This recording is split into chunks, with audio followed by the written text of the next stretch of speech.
Okay, guys, good evening.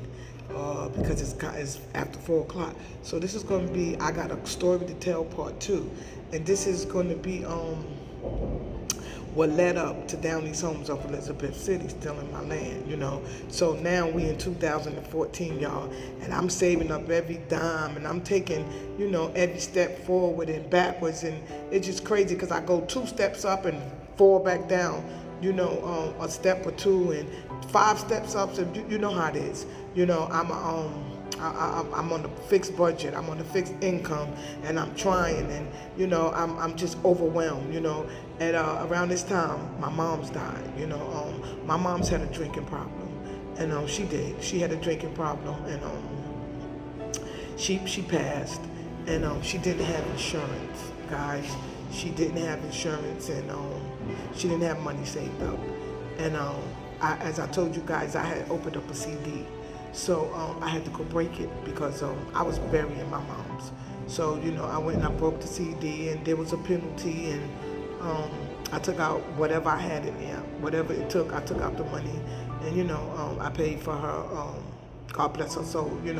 I paid for the funeral, and I started all over. Like I said, you go a few steps forward and a few steps backwards, and it is what it is. But at this time, as you guys know, I got 9 children, so I got a large family, and we occupying a 2-family house. So I'm trying to come up with every plan I could possibly come up with, and I'm saying to myself, why don't we all move in one of the apartments? Because one of my apartments had 5 bedrooms, and the one on the first floor had 2 bedrooms. So we knocked down the wall, and we made it one big house that we all was occupying. 9 children. And I was like, well, what if we, put the wall back up, then rent that on the first floor, and we just crunch down, and we live upstairs in the 5-bedroom, and this way we can get a little bit of mortgage money, to help us, because it just like I wasn't going nowhere fast. We in 2014, and it seemed like, all the money I saved in 2013, I had to break it, and, and do what I got to do. And, my the kids is growing. I got teenagers, and my teenagers, I'm getting scared because they ready to run the streets. They want to get out. They ready to bust out, and they want to go outside. And I'm saying, oh my God, this world gonna swallow my babies whole. So I'm trying to keep them in the house, but you can't keep them in but so long. I was raised up in the pink houses myself, and so in 2014, I don't know if you guys remember, but there was an officer that killed the unarmed man of color, and 28-year-old. He was unarmed. He mysteriously killed him. And I was like, why they keep sending these officers that's scared of the projects and scared of the people? See, first of all, I keep trying to explain to people, you can't take an officer from the suburbs and let them, patrol them in the projects, because they don't understand. A lot of the kids that's sitting around in the projects and sitting outside, they sitting outside because they probably don't got AC up in their house. And these officers that live in the suburbs don't understand. These kids are sitting outside because they hot, and y'all got ACs, and in y'all mind they sitting around looking for trouble because they sitting in front of their doors. They don't understand that they keep bringing these officers from the suburbs down into the ghetto and putting them on patrol in the ghettos, and they killing our kids. They unaliving our children. I gotta be careful what they say. Let me be careful because I don't want them to take down my own videos.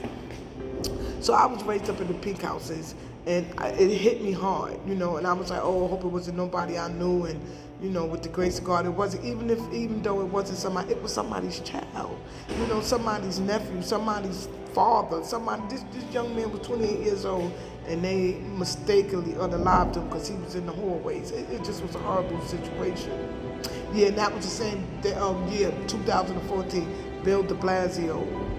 What was his name? Yeah, Bill de Blasio was sworn in. And, because he had a black wife and black children, we thought he was going to do some stuff for us. That ain't going to happen, It was crazy. And that was the same year. Remember, you guys, I don't know if you remember Eric Gardner. That happened in July, Eric Gardner. They set up there and unalived that man with a chokehold because he was selling cigarettes. And the man said on 11 different occasions, I can't breathe. And they so scared and afraid, again, of men of color, They sat up there and chokehold, strangled that man till he was unalive because he was selling cigarettes. You know, that was 2014, and guys, it was horrible. It was horrible. And then that same year, and a month later, if you guys remember, what was his name? I think it was in August 2014. Michael Brown. I know you guys remember. Hands up, don't shoot. You know, everybody, hands up, don't shoot. They set up, that officer set up there and said that boy was 18 years old and he tried to attack him, but the boy was shot in his back. You know, and I was saying to myself, you know, I was literally exhausted with grief. And, you know, I kept saying to myself, I feel trapped. You know, I'm looking at my son, and I'm looking at my daughters, and they're getting older, and they ready to go outside, and they want to go outside, and they ready to break food, and I'm trying to hold them in the house, and I'm just exhausted with grief. And, you know, Michael Gardner,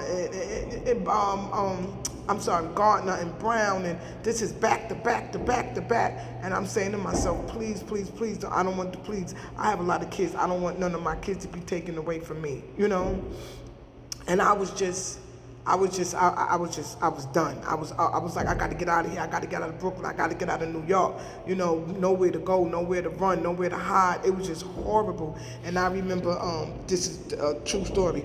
I'm sitting on the toilet bowl, literally sitting on the toilet bowl. And I remember the kids running in the bathroom. This is right after that Michael Brown situation. And we was all saying, hands up, don't shoot. And remember, we had a curfew. They was they were scared because they knew they was going to let that officer off. And they were scared we was going to tear the city down. So there was a curfew.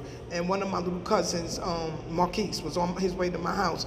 And I'm sitting on the toilet bowl. And the kids ran in there. And they was like, mommy, mommy, mommy. The cops got Marquise on the corner. Oh, girl, my heart dropped to my feet. And I was like, oh my God, my auntie Gloria Day, oh my God, I'm going to call his mother. And I jumped up and I'm running up the block, and the cops got in. And this boy, at the time, he was like 16 years old, little young boy. They had him all hemmed up on the gate. And I'm running up the block, hey, don't shoot him. You better not shoot him. You better not shoot him.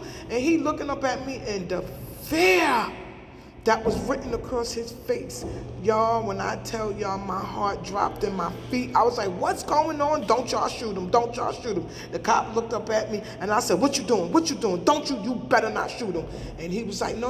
I said, what are you doing to him? He's 16 years old. What are you doing?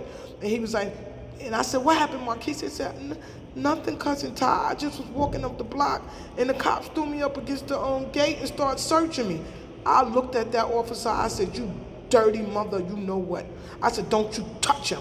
And I was like, get the phone. Y'all, this is when everybody started recording. I was like, record him. Go back and get my phone and record him. Next thing I know, the cop let him go, jumped in his car, and pulled off.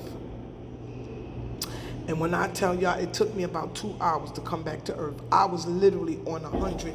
And I was like, I got to get out of here. I got to get out of here. You know what I'm saying? Like I said, no place to go, no place to hide. And that was the year we all was yelling, hands up, don't shoot. That was the year we was yelling, hands up, don't shoot. And like I said, y'all, I was determined to get out of Brooklyn, New York with my children, you know. And I had no idea that there was a different type of danger awaiting me. You know, my biggest fear was, you know, one of the cops unaliving, you know, one of the kids, or the kids getting involved with gangs and drugs and stuff like that. And that's a biggie. That's a biggie, living in the ghetto. That's one of the main things that we worry about. But guys, there's another entity, okay? There's another entity, you know, a bigger one. Just equal. So you thinking you gonna run and hide and get out of New York and get out of Brooklyn and run down south or run upstate? There's another entity that awaits you, okay? Because like I said, some of these people don't have souls. They are not like us. They are not human, okay? These are the ancestors of our oppressor descendants. Once again, my name is Constance Washington, and this is part 2 to how I decided to move out of New York, but how I got my land stolen from me by Downey's Homes of Elizabeth City. Like I said, guys, there is a whole new entity awaiting.